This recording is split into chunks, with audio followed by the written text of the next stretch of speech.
Alright, so we finally got the full unlock of the grenade launcher emplacement in Helldivers 2. Now we've played against it against the Illuminates, and now I want to bring it against the bugs. And spoiler alert, I've been playing with it quite a bit against the bugs, and it is actually pretty good overall, just like I suspected. So what I wanted to do in this video is I wanted to go over the grenade launcher emplacement very briefly, but more importantly, what I wanted to do is showcase a build that I felt like worked really well with the grenade launcher emplacement and maximize its true potential.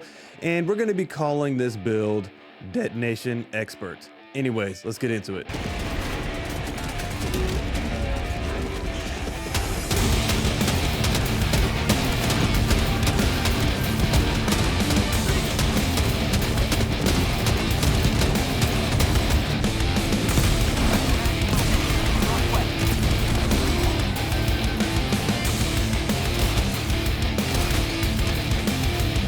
Alright, so we're gonna start off with the damage section first because I know a lot of people want to hear about this grenade battlement emplacement, which I'm just gonna call it the grenade launcher emplacement. It's so much easier. It's so much better in my opinion. So this is a brand new stratagem into the game. Essentially, you have a mounted grenade launcher on a protective barricade with a much larger magazine of 60 rounds, which is just ludicrous. And this has the same damage properties of a grenade launcher as well as the medium penetration, and the overall cooldown of this barricade is 128 seconds, which is very fast. So the barricade itself has 3000 HP, which can withstand a lot of light and medium armored things. Like, for example, I had several moments during my playtesting where I was able to withstand quite a few bug hits, which was pretty cool. However, it can be destroyed by things like chargers, bile titans, or tower shots on the bot side, or even harvester beams. So it's not super durable against those heavier units, but it is durable against those light and medium armor units. So because of the large magazine this thing has, it is absolutely amazing for clearing out massive amounts of bugs,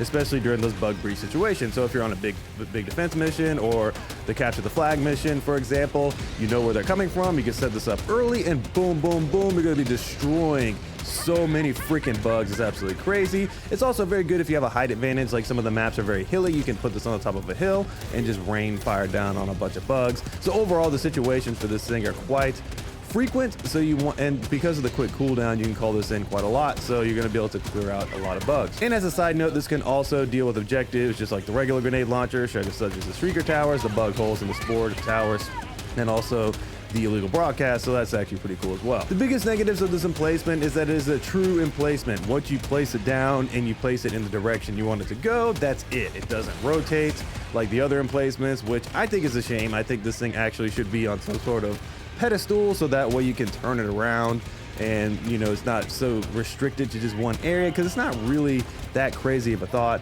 overall. And the other thing too that I don't really like about it is how long it takes to deploy. Like, the gun is already ready to shoot, but the shield is still slowly coming out. What I wish is that the shield was still slowly coming out and you can actually mount the thing. So it's some little quality of life quirks that I hope that they fix on it.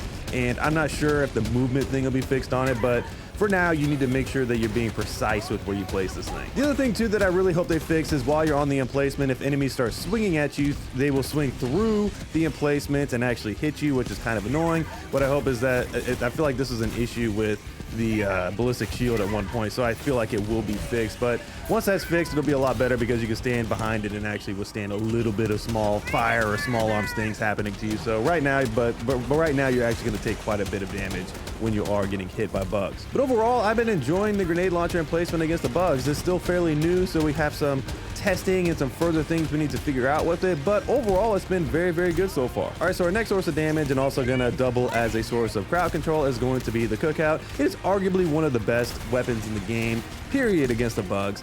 It deals 320 ballistic damage with an additional burn over time effect, which is perfect for the bugs because you're gonna be able to just shoot and walk away, and a lot of times most of the light and medium armor units will die or be very close to death, which is great. But the best part about the Cookout is the fact that it has not only great damage properties, but it has an amazing stagger potential. So that way it's going to be pushing those bugs away from you. So if you have stalkers or whatever, it's going to stop them in their tracks and keep them from moving. Or if it's the brood commanders or anything like that, you're going to be able to push them away. So overall, the Cookout is an amazing weapon. It's going to be able to keep us alive a lot longer, and also it's going to be great when we pair it with our other crowd control options. All right, so jumping into the crowd control section, we have two different options, and we're going to start off with the first one, which is none other than the guard dog breath, aka the gas dog as I like to call it. So this is probably the best crowd control tool in the game versus the bugs for a wide variety of reasons, but the biggest one is because it causes caustic damage, which means it's going to apply a dot or a damage over time effect, and it's also going to more importantly confuse the enemies so that way they start going in circles or going in other directions.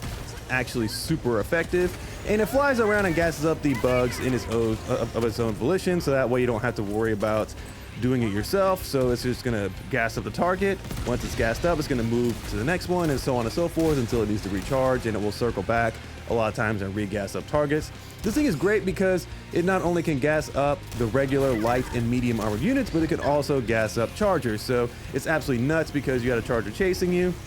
The gas dog will hit it, and then it will go off to the left or right and go away from you, which is absolutely fantastic. And the primary reason why I brought this in and why I thought it would be absolutely perfect for this build is because we are going to be stationary in the grenade launcher emplacement, and if we are not paying attention behind us, the gas dog can fly behind us and protect our 6, which I think is absolutely huge, and it will go in front of us and also protect us a little bit too. So the gas dog is just going to be good general protection while we're on the move and in the grenade launcher emplacement. All right, so our second form of CC is going to be the gas grenades. This is going to be kind of our prep grenade for the breaches, and also while we're on the move to help us with some crowd control situations, but it's literally the same thing as the gas dog, where it causes caustic damage, and it will also confuse the hell out of the bugs. So what I like to do with this is when I'm about to set up for a grenade launcher emplacement, I'll usually throw a couple of gas grenades toward a breach. I'll drop the grenade while the grenade launcher emplacement is coming down, so they start getting confused, and then I will unload on them with the grenade launcher. I thought this strategy was very effective overall. You were able to confuse the hell out of the bugs, but also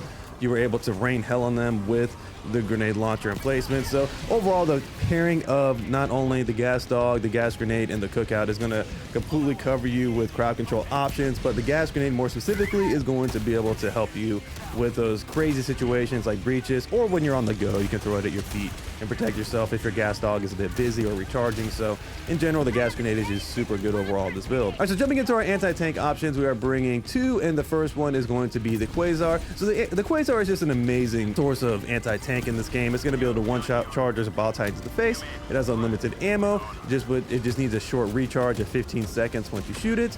In general, I love the Quasar because you can use it with the backpack, and that's why I was able to bring the gas dog, is because I was bringing in the Quasar as my anti-tank source. Now, if you're watching the footage, it is currently bugged and it charges on its own when it's on your back. So once you fire at one time, it's going to start charging on its own, and then when you swap to it, it's going to be able to be shot immediately. This is a bug, so don't take this footage as the gospel. It's probably going to get fixed, so enjoy it while it's like this now, but yeah, it's definitely going to get fixed overall. Our next form of anti-tank, and also going to double as one of our sources of damage, is the rocket sentry. So I wanted a sentry to be able to protect me as well and help me with anti-tank situations while I was on the grenade launcher placement. So I would throw this somewhere nearby, and it would not only protect me, but it would also go at those anti-tank situations and kill a lot of enemies if we were set up in a breach. So again, what I like to do is I like to prep the breach with gas grenades while my emplacement's coming down, because that does take quite a bit. Throw my rocket sentry somewhere if I have it available, and then that way I can just be destroying all the bugs coming out of this breach. It was actually really good. And the main reason why I like the rocket sentry overall is because it has great ammo economy, great target acquisition, and also more importantly, it has absolutely amazing range when compared to the rest of the sentries, because you're going to be able to shoot enemies from a much larger distance away if you set this up well on a hill or some sort of elevated advantage. It's going to be able to take out enemies from a great distance. So this paired with our grenade launcher placement was a super good combo overall. Our main source of objective clearing is going to be the grenade pistol. The grenade pistol, it's no secret at this point, is the best overall utility tool against the bugs because of the fact that it can deal with the bug holes, as well as it can help us in a pinch with some of those medium units like the spear enemies, the hive guards, or whatever if we really wanted to. But yeah, it's just so clutch having a secondary item that can take care of the bug holes, so that's really all we're going to need it for. All right, so for the armor passive, it's kind of up to you. I picked medkit because I felt like I was getting chip shotted a lot when I was on the grenade emplacements, and I just wanted to have more stims because I felt like I was burning through stims and I'm not running supply pack.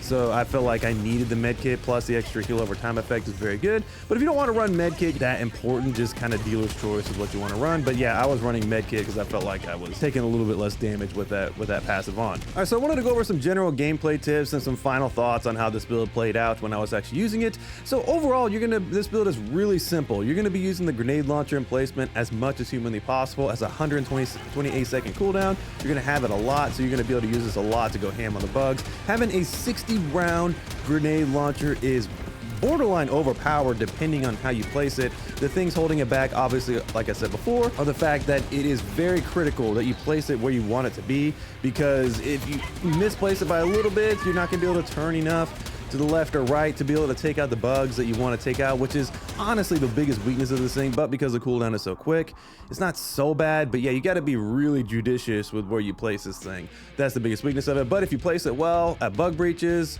before you go into a nest, just any situation, if you place it well, you're gonna be able to kill a ton of bugs or take out a bunch of objectives from a distance if you can get the angling right, because this thing can actually shoot pretty far overall. So overall, the grenade launcher emplacement paired with the rocket sentry, paired with the gas grenades, paired with the gas dog backpack was actually a really good combo, because I was able to spam out gas grenades when I needed to, and I was just going ham on them with the grenade launcher, and then the rocket sentry was easily protecting my back. The thing about the rocket sentry too, you got to be careful of, is I would probably place this thing in front of you or somewhere to the front left or front right, because if it's behind you, it could tend to kill you. So that's something to keep in mind with the rocket launcher. And then if you're on a bug planet with the city map, this is almost even better for the grenade launcher emplacement. You can set this up on some of the elevated advantages in the city, or you can place it at one of the end of the streets, protect your back, and then you can just be going ham on all the bugs in the vicinity. And it's great for going into those bigger nests that are in the city, because they're more wide open than most of the regular mega nests. So you can just place this on the outside of one of those nests with your rocket sentry and just go ham into one of those mega nests. So the opportunities for being able to maximize this grenade launcher emplacement are huge. So yeah, definitely be using this thing quite a lot. As for the rest of the loadouts, just a solid, easy loadout. I didn't want to overwhelm everybody because of the fact that the grenade launcher emplacement is so new, and you're going to be trying to figure out how to make this work. So the last thing you want to do is create a crappy build that can't hold up on its own without the grenade launcher emplacement, which is why I picked the Cookout, the gas dog, and also the gas grenade. These make the bugs borderline easy mode if you know how to use the tool as well as the Quasar. Just a good immediate source of anti-tank, so that way you have something to deal with all of the enemies, and it has unlimited ammo. And the rocket sentry is the best sentry in the game, in my opinion. So the rest of the build itself is just so easy to use that throwing the grenade launcher emplacement only increases your killability with this build, which is actually what I was going for. But all right, guys, that's my Detonation expert build. What do you guys think about this video down in the comments below, and let me know what build you're coming up with this new grenade launcher emplacement. Anyways, I'll catch you guys in the next video. Peace.